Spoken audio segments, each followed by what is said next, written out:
And hello, Corrine. Hello, Brett. Hello, Valerie, soon to come on. Hi, everyone. Thanks for joining us.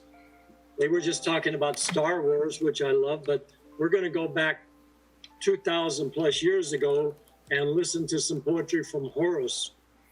Years ago, I read excellent reviews of David Ferry's translations of poetry books by Virgil and Horace. Virgil I had known. I had read the Aeneid. Horace I had not. I bought Virgil's the Eclogues and the Georgics, and Horace's the Odes and the Epistles. I fell in love with these books, read and reread them. Quintus Horatius Flaccus was born in Italy in 65 BCE and died in 8 BCE. He became a friend of the poet Virgil, who sponsored him. Horace met Maecenas, who became Horace's patron. Maecenas gave him a villa outside Rome. At that time, writers had patrons as they did throughout time. And the other thing is, the poets were the first writers to actually get paid. They would win contests and they would win a prize, they would sell the prize. The things I like about Horace's work is that he writes about the commonplace. He writes about the elemental in a very even cadence and clear style. His narratives strengthen and nourish me. Today we are focusing on Horace's To the Paisos or Pisos. We'll hear how Corrine pronounces it. The Art of Poetry, Notes for Aspiring Poets and Playwrights from the Epistles. An epistle is a poem, quote, written in the form of a letter to a particular person or group. In this ancient work of criticism, Horace writes, quote, my aim is to take familiar things and make poetry of them and do it in such a way that it looks as if it was easy as could be for anybody to do it, although he'd sweat and strain and work his head off, all in vain. Such is the power of judgment, of knowing what it means to put the elements together in just their right way. Such is the way of making a perfectly wonderful thing out of nothing much. End of quote. My aim in this program has been and is to present excellent poetry with excellent readers. The outstanding readers, all residents of MPTF, in order of appearance, are Corrine Conley, Brett Hadley, and Valerie Elson. Here's Corrine Conley. Harry. To the Paisos, the Art of Poetry. Notes for aspiring poets and playwrights. Suppose some painter had the bright idea of sticking a human head on a horse's neck and covering human nether limbs up with assorted feathers, so that a beautiful woman up top was an ugly fish below. And you were invited in to take a look. How could you possibly manage to keep a straight face? Dear Paisos, dear friends, a poem's exactly like such pictures as those, when the poet's fantasies are like a sick man's raving dreams, in which you can't tell head from foot or what it is they're attached to. Poets and painters, you say, have the right to do whatever they dare to do. Well, yes, we poets claim that right for ourselves and recognize that other artists have it. But it doesn't go so far as mixing up savage and civilized, mating tigers and lambs, or having serpents get it on with birds. There are works that begin in genuine nobleness, and therefore make language genuine promises. Yet sometimes they're stuck about with shining purple patches that catch the eye.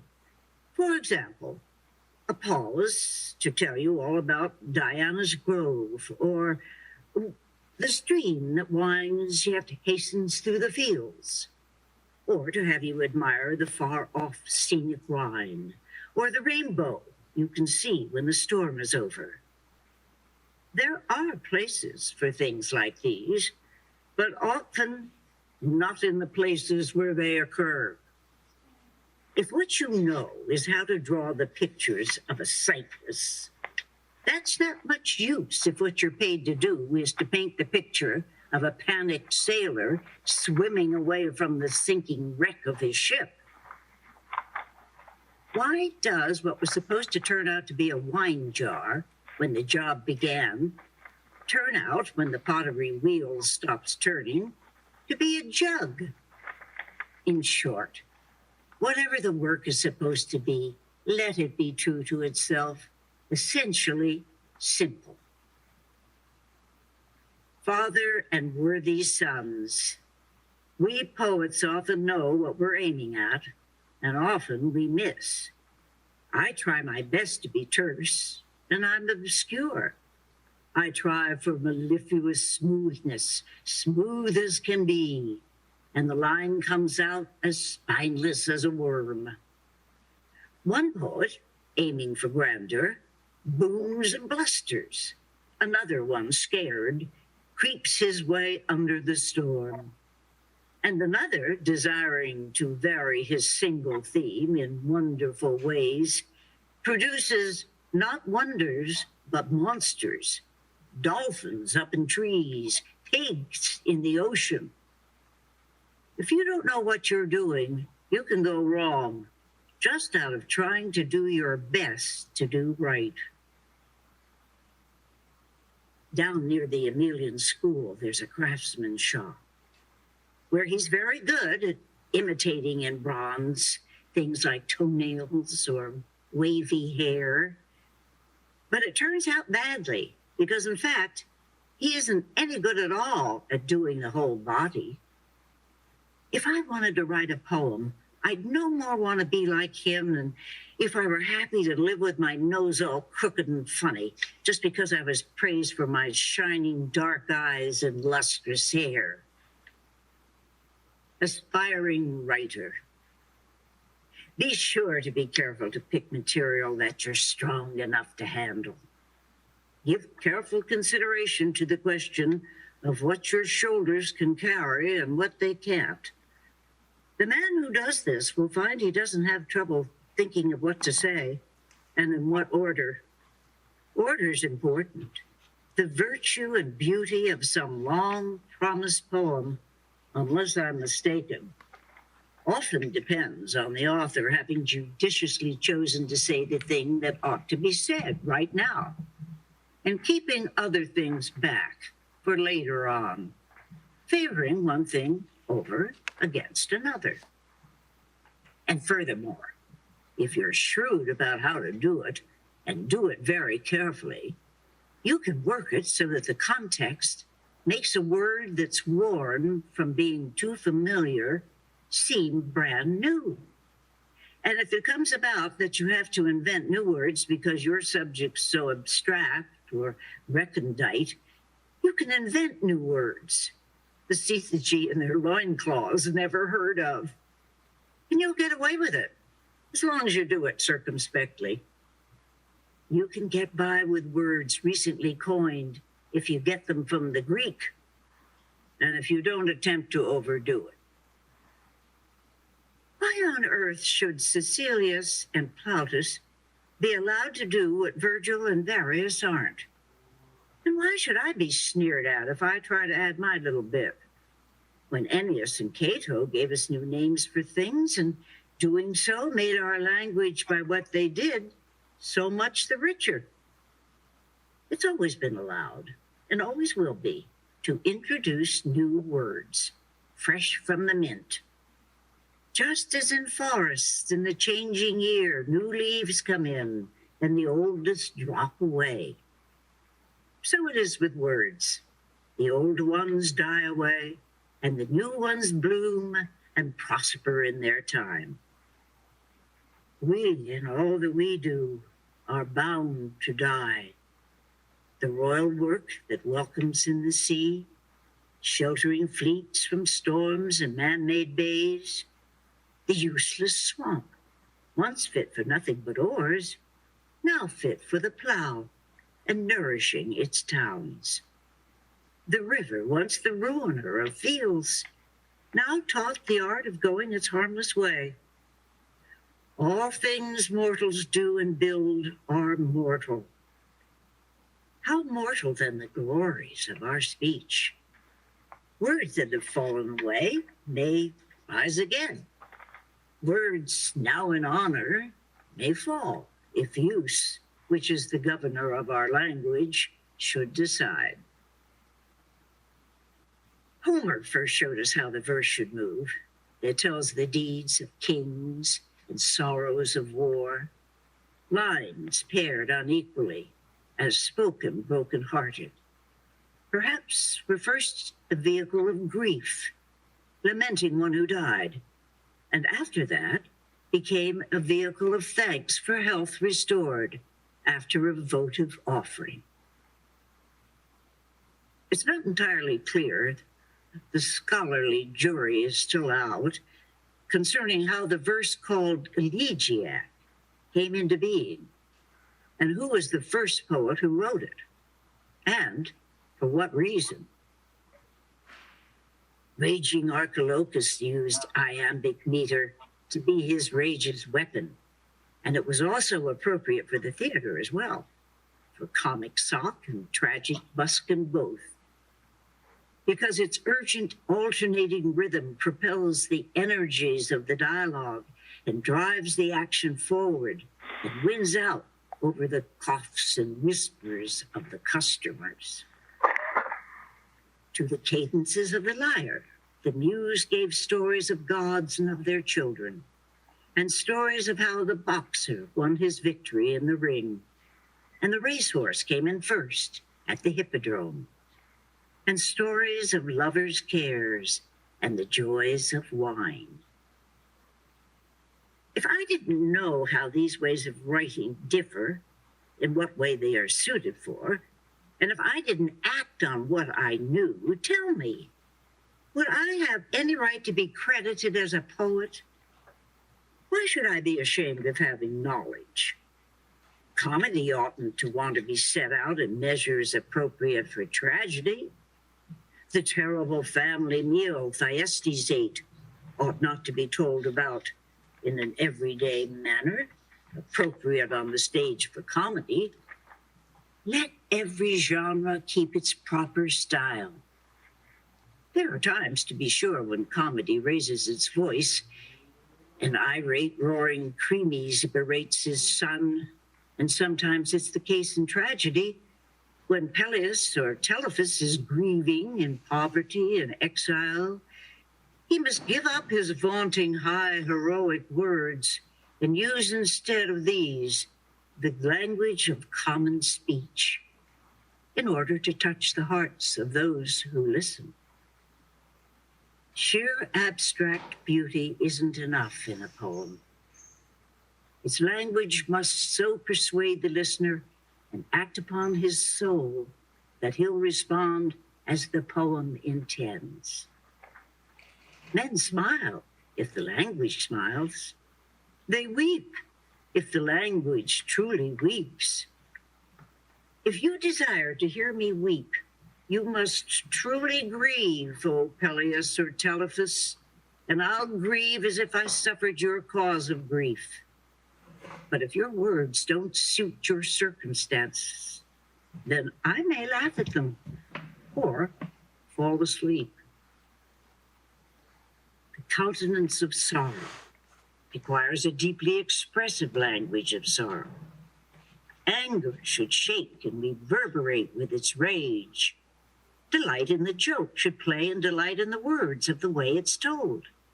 Sobriety moved to the sound of its own grave voice. For nature has made us such that we're, in a sense, ready for all that happens, expressive creatures. She gives us cause for joy and cause for sorrow. She humbles us down to the ground, oppressed with trouble. And she gives us the tongue with which to tell how it is. If the actor's words don't fit his circumstance, the audience, high and low, will burst out laughing. It makes a difference who it is that's speaking. If he's a god or a hero, a seasoned old man, a youth in the flower of youth, a rich Roman matron, a busy old nurse, a wandering merchant, a farmer, an Assyrian, Colchian, Argiv, or a Theban. Obey the conventions. Or, if you make something new, be sure it stays true to itself.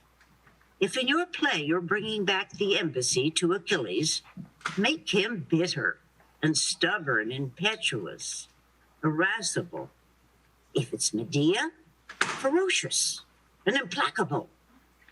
Let Ino weep, Ixion be treacherous, Io a wanderer, Orestes mournful. But if you want to venture on your own and introduce a new character to the stage, be sure he's recognizably the same person he was at the end as at the beginning. Be sure, that is, he's always self-consistent. It's hard to pretend to be the first to sing about the things we're all experiencing. It's better to make your poem from matter of Troy than to try for utter originality.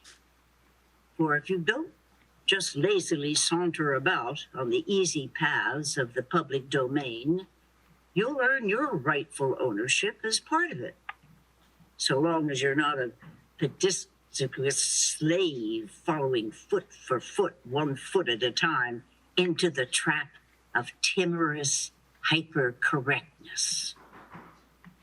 And don't begin your poem the way the old cyclic Homeric poets saw fit to do it. I sing of the famous war and Priam's fate. What's to come out of the mouth of such a boaster? The mountain labored and brought forth a mouse. Ridiculous. He does much better who doesn't try so hard or make such grandiose claims. Muse, tell me about the man who, after Troy, witnessed the ways of men in other places. His aim is light from smoke, not smoke from fire, to make the wonders he tells of, Scylla, Charybdis, Antiphates, the Cyclops, shine more brightly. To tell Diomedes' story, he doesn't think he has to start with the death of the hero's uncle, or start in telling about the Trojan War by telling us how Helen came out of an egg. He goes right to the point and carries the reader into the midst of things, as if known already. And if there's material that he despairs of presenting so as to shine for us, he leaves it out. And he makes his whole poem one. What's true? What's invented? Beginning, middle, and end, all fit together. Thank you, Corrine. Brett, your turn. All right. Here is what the public expects, and so do I. If you want to be sure of our approval, so that we will wait for the curtain and stay in our seats until it is time for the singer to say it is time to applaud, you have to be a careful observer of how people really behave at their different ages, and suit your treatment to what you have observed. The little kid who's recently learned to talk and learned to walk, and not just unsteadily toddle, loves to play games with his little mates, and has plenty of fits and tantrums, and just like that, quick as a wink, they're over. The beardless youth, glad to be rid of the tutor, loves to be out on the grass of a sunny campus, loves horses and hounds, He's as yielding as softest wax to the imprint of ice, but testy and stubborn when somebody offers wise counsel. Impudent about the future, careless of money, passionate and confused in his desires. Contrary to this, the grown man knows exactly the rewards he seeks in influence and money, and single-mindedly works on how to get them, though he's wary of being involved in anything that he thinks might possibly later have to be changed. An old man has lots of problems. For instance, he's accumulated money and now he gets no pleasure from it at all. He's so afraid to let go of it. And he's like that in everything he does. Cold, timid, slow, fearful of the future, afraid to die. Difficult, querulous, disparaging the young, while full of praise for the days of his own lost youth. So let's not mix things up. Giving an old gentleman a young man's attributes or making a child seem like he's middle-aged. Let's keep to a sense of what's appropriate. An event acted out, or it gets narrated, generally speaking, the mind is more excited by what it actually sees with its own eyes than by what comes in through the avenue of the ears. Yet there are things it is better not to see enacted on the stage in front of you. Better to have an actor tell you about them. Medea ought not to have her babes slaughtered on stage, nor Atreus cook his dish of human flesh, nor Procone be transformed into a bird, nor Cadmus into a serpent. Things like this are incredible or revolting if shown directly. Let your play be 5 acts long, no more, no less, if you ever want to see it staged a second time. And unless the crisis is really up to it, don't call upon a god to come and solve it. Those 3 actors speaking on stage are quite enough at any one moment. And the chorus should have to be an actor sustaining its part in the play as the others do.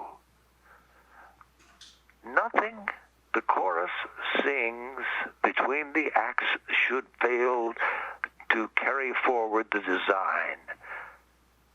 Nothing it sings should be irrelevant. As the friend of man, it should counsel and side with the good, seek to retain the violent from their deed, support the person who's fearful of doing wrong. The chorus should praise the life of moderation, praise justice and order and peace that opens the gates.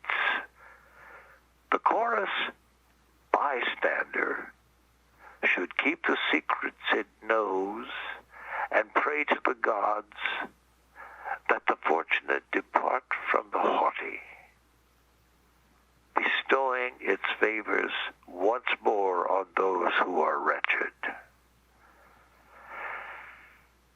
Time was when the flute put no claim to beaver, as it does today with its brassy, noisy trumpet. The flute was slender then, and simply made with just a few stops, perfectly fit to the task of leading the chorus and making its music heard across the few rows of benches which were and not very crowded either. Easy to tell how few, because so few. And the audience was modest, rational, decent. But then, when cities expanded and it took in more of the countryside, and when there was no fine on festival days for drinking in the daytime, the times and its music changed a lot, and for the worst. What would you expect when ignorant rustics just come in from the farm, crowded into the stalls and jostle and elbow their own town-bred betters there? The flute player added to this pristine art a new generation and new flourishes and such, and sashayed around the stage trailing his gown. Just so was the austere music of the lyre, now swollen and elaborated too. And new, undisciplined rhetoric came in and brought with it strange new ways of speaking, riddling, prophetic of the future, full of inscrutable Delphic ocular wisdom. The poet who used to try to win the goat prize with simple, tragic matter soon got away with bringing naked satyrs right into his scenes. Serious and unserious jumbled together, and novelty alone could charm and please a holiday, drunken, lawless audience. But the right way to do it, if you really want to, is to bring in satyrs, is all you have to do. When you move from grave to funny, no god or hero who's been seen in dignified gold and purple will all of a sudden be found in a low-life tavern, speaking a low-life language, nor will be seen ludicrous, up in the air, snatching at clouds. Tragedy shouldn't be asked to prattle away in trifling verses. She'd be like a shamefaced matron, forced to get up and join some holiday dance, along with the shameless dancing naked satyrs. If I decide to write a satyr play, pious, you wouldn't find me confining myself to low colloquial style when it was right. You wouldn't find me avoiding a higher tone, as if it didn't make any difference whether Dobus was talking to Pythias, who just conned Simo out of money, or whether he's talking to Dionysus' guardian servant, Silenius. My aim is to take familiar things and make poetry of them, and do it in such a way that it looks as easy as it could be for anybody to do it. Although he'd sweat and strain and work his head off, all in vain. Such is the power of judgment, of knowing what it means to put the elements together in just the right way. Such is the power of making a perfectly wonderful thing out of nothing much. When the fawns come in from the forest to be on stage, they shouldn't be made to act as if they had been born and grew up in the marketplace, singing gross songs and telling each other obscene, disgusting jokes. Some people there wouldn't like it.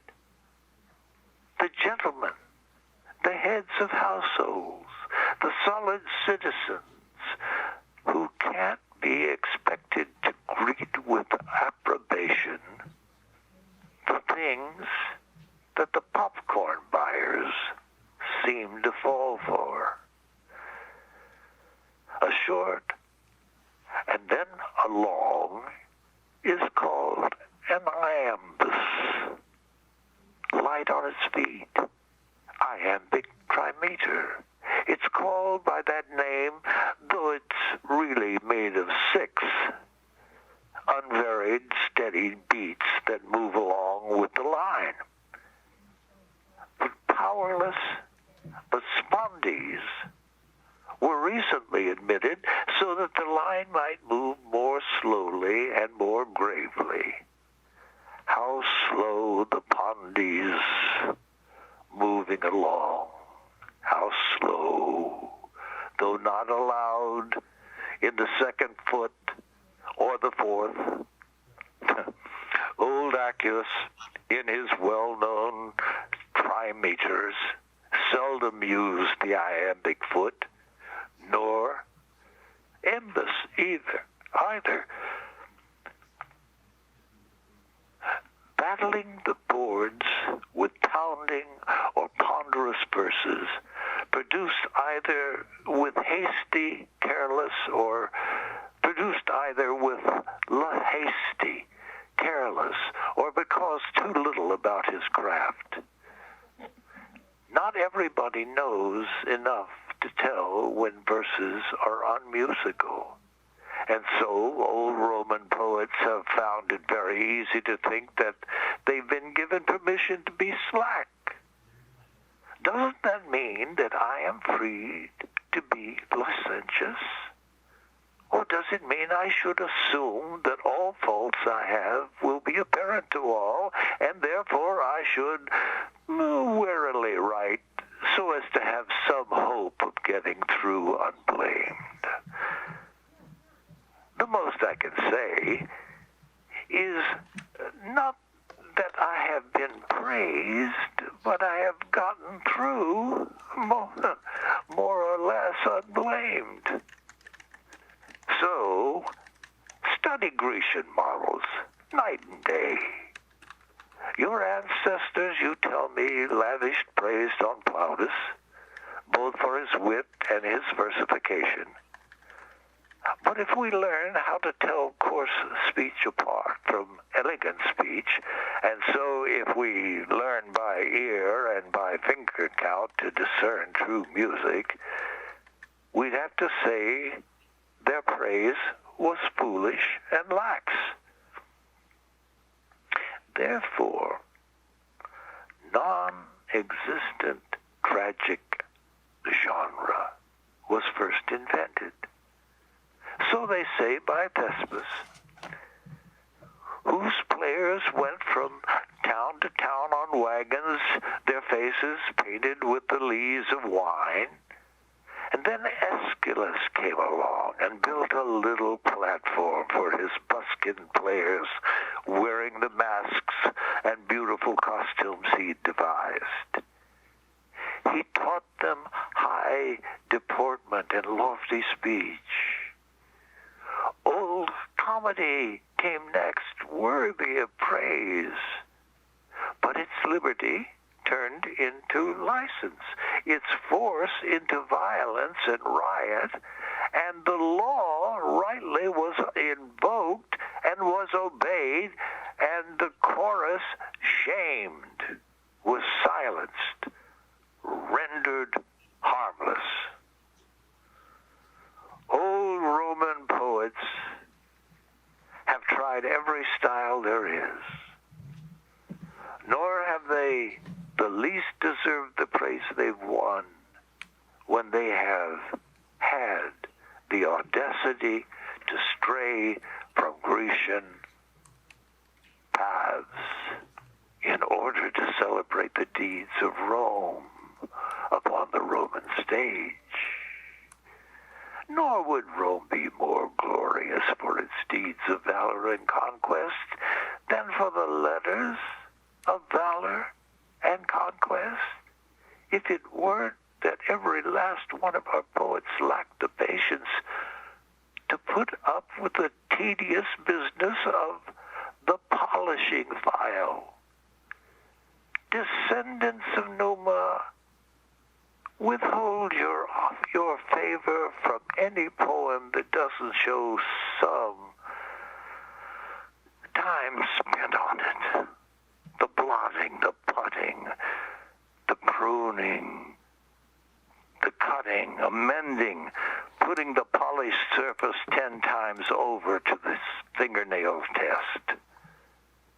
Democritus taught that inborn genius is worth much more than poor old hard-earned skill.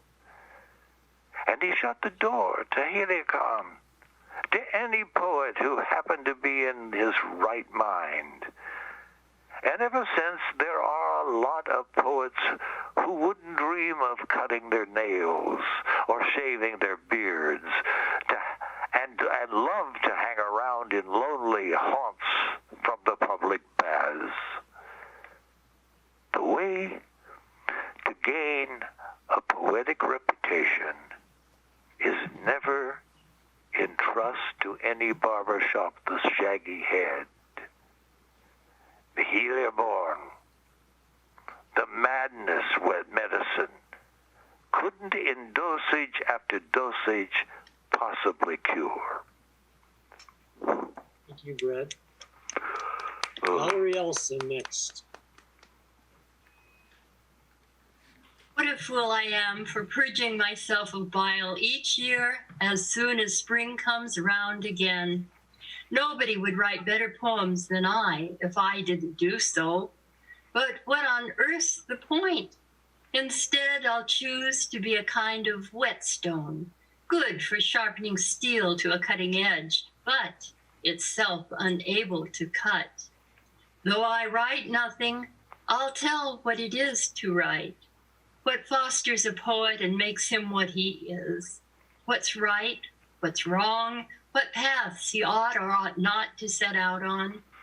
The source and resource of writing well is knowledge. Wise books are full of knowledge, and once you've learned from reading them, then surely words will follow. The man who's learned what's owing to his country and to his friends, and the love he ought to feel for a parent, a brother, or a welcome guest, and knows what the obligations of a judge or of a statesman are, and knows the way a general who's in battle ought to behave, will have the means to portray them properly. My advice to the writer who thus is well prepared is that he carefully observes what life and manners seem firsthand or really like, and bring their voices back alive in words. It's even true that a rather humdrum play, so long as there's truth of observation shown, if only in certain passages, can often hold the attention better and give more pleasure than pretty-sounding verses empty of meaning. The muse gave genius to the Greeks, and the power to speak with eloquent voices. Glory was all they sought for. We Romans spend our childhoods doing our sums. Tell me, Albinus's son, from 5/12 take 1/12 away, how much is left? Speak up. 1/3, sir. Good. I see you're going to be a competent manager of your property. Now add a 1/12 to 5/12. What do you get? A half, sir. Tell me, when once this pettiness corrupts the soul, how could there be any hope for poetry to be written worth preserving with cedar oil in polished cypress boards? Poetry wants to instruct or else to delight, or better still, to delight and instruct at once. As for instruction, make it succinct, so the mind can quickly seize on what's being taught and hold it. Every superfluous word spells out of a full mind. As for delight in what you invent, stay close to actuality. Your fable shouldn't be free to ask your audience to credit just anything whatsoever, no matter what. produce no human babies from monsters' bellies. The elders in an audience reject the work that yields no profitable wisdom. The young aristocrats that yields no pleasure. He who provides to all both profit and pleasure wins everybody's vote. His book will bring money for the bookseller owners and fame across the seas and down the years to the author himself. Certainly, there are faults we'd overlook. Sometimes the lyre string doesn't produce the sound your mind and hand intended. And so the grave, deep, dignified tone you tried for suddenly screeches. Sometimes the arrow aimed at the bullseye misses. When most things shine in a song, then I'm not bothered at all if there are blemishes here or there that carelessness or frailty have let happen. But here's what I mean to say. You blame a scribe who time and time made the same error, no matter how many times he'd been told about it. You'd ridicule the harpist who botched the same passage over and over, just as with them, the poet who blunders like Cornelius most of the time is the object of wonder and laughter whenever, by chance, he writes a good line. It's true that it bothers me when Homer nods, but after all, it's true that writers of such long works must drowse sometime. With poems, it's as with pictures. One pleases you more the closer you stand, another pleases you more the farther from it you are. The first one loves to be seen in shadow, the other to be in the light, and has no fear of the judge's close critique. The first gave pleasure once and only once. The other, 10 times seen, will still give pleasure. Oh, eldest brother, brought up by your father to judge things rightly, and being wise yourself, learn this dictum by heart. Heed it well. Not everything can get away with being no more than tolerable, no more than so-so. A lawyer who's just okay can maybe lack the eloquence of Messala or the learning of Caecilius, and nevertheless perform some useful functions. However, a poet who's just mediocre, just all right, has nothing of any value to bring to men or gods. It's as when at a party the music's played discordantly. The performed oil, perfumed, is vicious. The poppy seeds are starved with second-rate honey and served. The offense is that the feast could get along without ineptitudes like these. A poem's created to yield delight to the heart and mind. If it falls a little short of that, it falls right down to the bottom all the way. The youth who doesn't know how to play the material games they play on the campus Martius wouldn't be caught dead putting on armor and trying. And he who isn't good with discus, ball, or hoop stays out of the game for fear of being laughed at. But he who hasn't a clue about writing a poem feels perfectly at liberty to write one. Why not? He's free, free-born, maybe even a knight in good repute and with plenty of money. Certainly you have too much sense and judgment to do anything that might offend Minerva. But if you ever venture to write a poem, submit it to the critical ears of Tarpa, or to your father's, or to mine, and then put it away someplace for, say, 9 years. You can always tear up what you haven't published yet. Once published, you can never take it back. In the days when men still wandered in the woods, Orpheus, holy interpreter of the gods, taught us to shun the life of blood and killing. Therefore, there is the story of how his music tamed the ravening beasts, the lions and tigers. And there's the story, too, of how the trance of Amphion, playing his enchanting music, caused the stones to move and rise and go to do his bidding, building the walls of Thebes.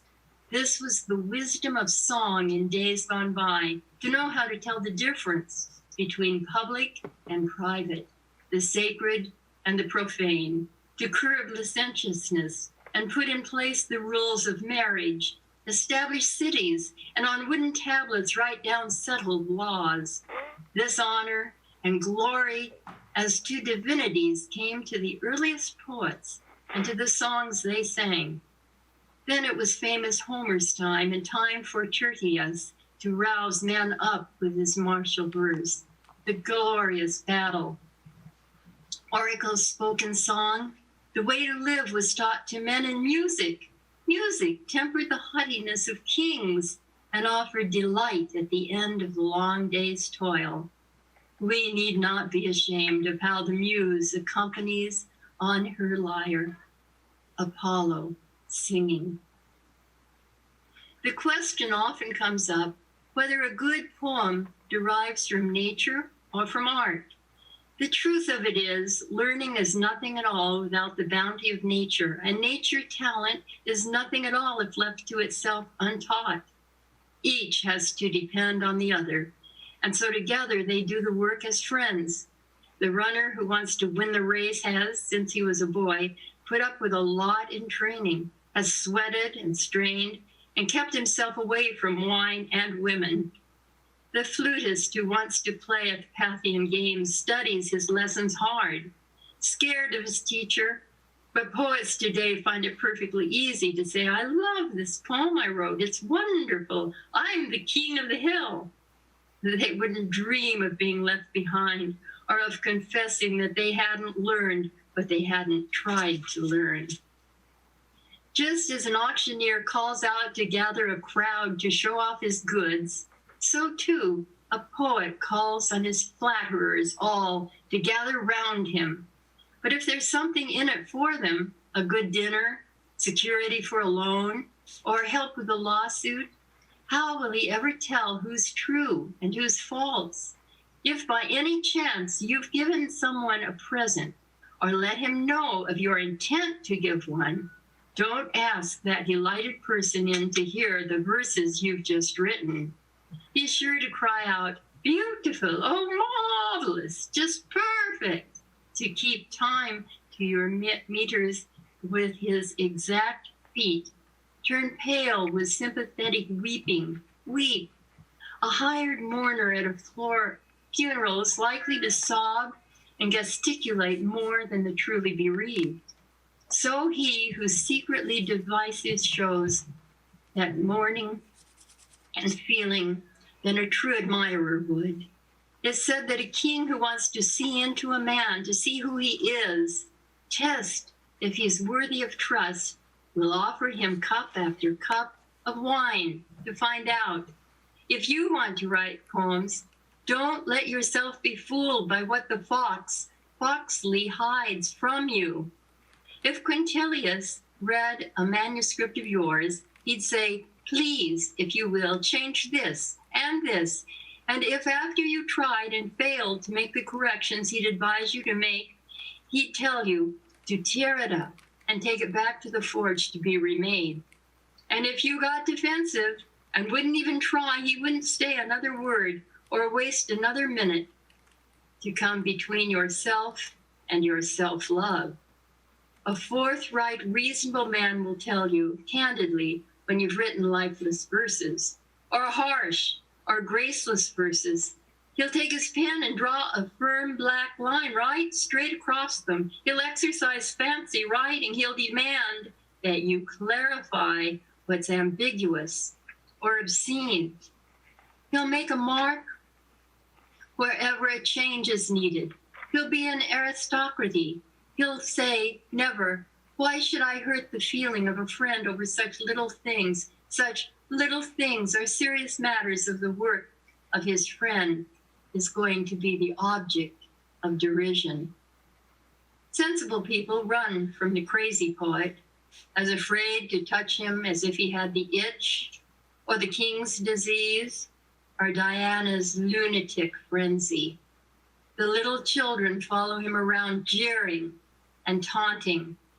He wanders around the landscape, babbling verses, staring up at the sky.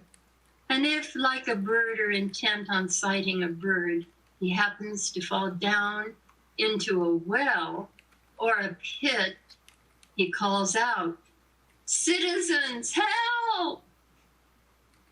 Nobody comes. Or else, if somebody comes to pull him out, what if he doesn't want to be helped? I say, what if he fell in the well of his own free will? What if he did it on purpose? And then I tell them about the Sicilian poet, Empedocles, who, cruel as can be hoped, hopped into the hot volcano. Such poets have the right to do themselves in. To save one may be to him like killing him off. This poet isn't the first one to fall down a well. And if you pull him out, there is no guarantee he's therefore going to be a sensible person and give up his wish to die a famous death. What made him become a poet anyway? Maybe he pissed on the ashes of his father or did something else unholy someplace holy. Whatever it was, he's crazy. And now, like a bear who's broken out of the cage, he puts to flight everybody he meets by his horrible reading. If he catches a man, he'll read that man to death. He's a leech that won't go till he's full of blood. Thank you, Valerie. Thank you, Corrine. Thank you, Brett, for your magnificent readings, all of you. There was such clarity and eloquence and resonance. And also, I want to thank Jennifer Clymer for her excellent work, as always, in helping us present an excellent program. We deeply appreciate that. And, you know, this goes to show you how simple and clear poetry can be, you know, many 2 millenniums ago. And I want to just read one modern poem, if I may, by Langston Hughes, Theme for English B. This is approximately 2,000 years later from the poetry you just heard. Theme for English B by Langston Hughes. The instructor said, "Go home and write a page tonight and let that page come out of you." I wonder if it's that simple. I am 22, colored, born in Winston-Salem. I went to school there, then Durham, then here to this college on the hill above Harlem. I am the only colored student in my class. The steps from the hill lead down into Harlem, through a park, then I cross St. Nicholas, 8th Avenue, 7th, and I come to the Y, the Harlem Branch Y, where I take the elevator up to my room, sit down, and write this page. It's not easy to know what is true for you or me at 22, my age. But I guess I'm what I feel and see and hear. Harlem, I hear you, hear me, we too, you, me, talk on this page. I hear New York too. Me? Who? Well, I like to eat, sleep, drink, and be in love. I like to work, read, learn, and understand life. I like a pipe for a Christmas present, or records, Bessie, Bop, or Bop. I guess being colored doesn't make me not like the same things other folks like me for other races. So will my page be colored that I write? Being me, it will not be white, but it will be a part of you, instructor. You are white, yet a part of me, as I am a part of you. That's American. Sometimes, perhaps, you don't want to be a part of me, nor do I often want to be a part of you. But we are, that's true. As I learn from you, I guess you learn from me. Although you're older and white and somewhat more free, this is my page for English B. Thank you. Thank you, Jennifer. Thank you, all you magnificent readers. It's such a pleasure to hear such great readers with such narrative strength. It was a long haul, and this piece, The Art of Poetry, is not quite as cogent and clear as Aristotle's Poetics, which was written in 350 BC, but that's the end of the time we have. And well, thank you, Harry. Yes, young lady. We actually have a little extra time if you would like. Yes. Because I have some additional questions having heard this now. Yep. In the original text, would it have had more of a scanning pattern? Would it have had any rhyme to it? Would that have been the case? Mine actually had rhyme. Some rhyme, but there was, it wasn't. I mean, I didn't use it that way. Right. I didn't present it that way. Well, to answer your question, Jennifer, along with Valerie's answer, I saw a little piece of a fragment of a Greek tablet at the J.P. Getty on the coast, and what it was, the Greeks wrote in straight across the page, and there were no spaces between them. So that's all I know. I don't read Latin. I do not know the original, but I will say that David Ferry did make it much more modern, if you will. Mm-hmm. But I do not know the answer to your question. I guess you'd have to, ask somebody who knows Latin and go back and look at the original text, which is on the left side of the page. Which is on the left-hand side of the page. And by the way, in the Latin, the sentences were reversed. You said what you were going to say, then you said how you were going to say it, and then you added the verbs to it. And the verbs were at the end of the sentence. Gallia est divisa in partes tres, unum partem incolent belgae.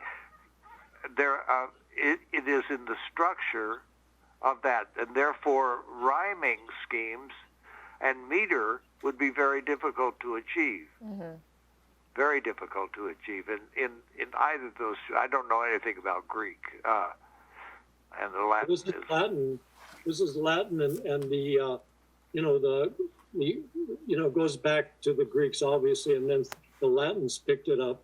But the simplicity and the clarity, which I appreciate from these translations. I know that doesn't answer your question, Jennifer, but it's certainly a great question. Yeah, it does, because the other aspect to it is you rely very heavily upon the person who's translating it to bring you not just, okay, this is what these words were, but there is interpretation to, this verb and the floral nature of the English language offers you a lot more than just XYZ happened. You can say it in a way. And I'm fascinated with things like that, because as a child, you accept this is what's written in a book, this is how it was. But specifically for me, through religion, coming to find out, well, these things that you are told that you are subscribing to are quite literally the translation. It is about the interpretation of what people see as the original text. So that was very eye-opening to me then to step back and say, well, anything that I'm reading then that isn't in the native language, I'm getting additional layers of intentionality around that, and whose motivations do I want to follow? Exactly, just like the King James Bible. That was slightly propaganda, to push the King James at that time, and it's still my favorite, translation of the Bible. But I guess you have to keep bringing it up to date so that we can understand it, and it's not as stilted as you go back and you look at the older ones. And sometimes strictness is good, and sometimes a little looseness is good too. So it is relative. Yeah. But anybody, do we have 1 or 2 more minutes, or how are we on time, Jennifer? Honestly, what we're gonna do in the 2 o'clock hour is play games and start a new show called What's Your Favorite, which is a call-in show where we want people, like if we say, what's your favorite restaurant? We want people to call and tell us what it is and why and what that brings up for you. So we've got as much time as you guys want. Well, what I would like to do is just ask, Corrine, in order, Corrine and Brett and Valerie, just to talk a little bit about this particular work. You've all read different works on this show, and just what do you think about this particular one, and how do you perceive it? Corrine? Well, what surprised me so much that someone who was born, what was it, 65 BC, it just seems so contemporary. Now, of course, that would have something to do with the translation, but what he said was so, it's so today. I thought a lot of his thoughts, I could be reading this in Rolling Stone. It's got, talking about the audiences, sounds like he was a bit of a snob, I think. Well, But, yes. it sounded like, a critic or somebody talking critic, in our yeah. time today. Yeah. And so much that he said applies to, to the theater and everything, applies to what happens now. I mean, 65 BC, that's pretty surprising, don't you think? Yes. Exactly. What do you think, Valerie? Or, go ahead, Valerie, and then Brett. I hadn't thought about it too much, but I did notice that the part that I read, it could be read as rhyming poems. I mean, I forget somebody asked you about As poem. rhyme, Valerie was saying that her part could have been read as a rhyming poem. I think Yes. I haven't read, and I didn't read the other. I heard them today with my husband, but I'm going to read the whole thing now that I can do it in my. Yes, I am too, Valerie. I always feel that way after we do our sessions. After I hear it read on somebody else, I'm always want to go back and read it over. So much clearer. Yeah. I thought. No, I didn't think about it being a poem. I have to say there was so much advice, and it just seemed to be like somebody telling. He was writing a letter, I think, to the Paisos, which is a family, I take it, and it seemed to be instruction. Okay, let's hear what Brett has to say.